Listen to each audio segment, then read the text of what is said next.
Hello बच्चों, तो आइए देखते हैं क्वेश्चन क्या कहता है। A particle undergoes the uniform circular motion, the velocity and the angular velocities of the particle at the instance are given as this and the acceleration of the particle will be. देखो, सबसे पहले तो मैं ये कहना चाहता हूं, uniform circular motion में v और ओमेगा परपेंडिकुलर हो जाते हैं तो उनका डॉट प्रोडक्ट जीरो हो जाता है। तो अगर आप उनका डॉट प्रोडक्ट जीरो रख रहे हो तो x की वैल्यू -8 आ रही है।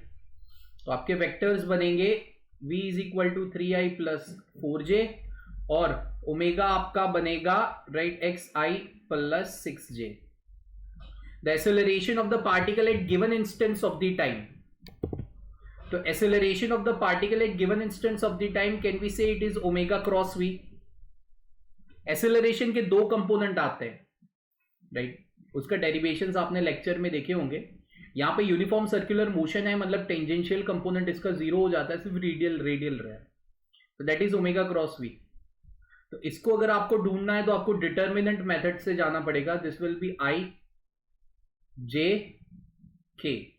ओमेगा क्या है आपकी x60, x की वैल्यू -860 राइट, और v आपका कितना है 3 और 4, so this 3 4 and 0।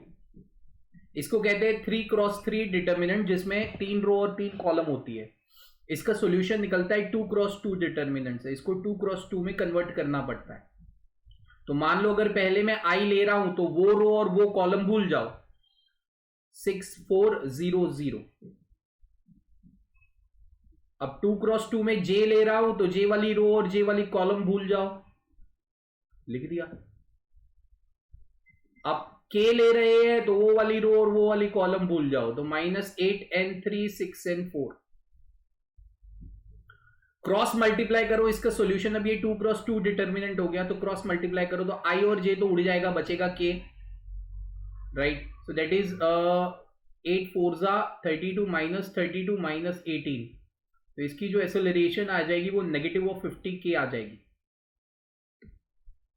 Right. And that the first option is a perfect answer to this specific question. Hope so you all understand this, bacha ji. Thank you and all the best.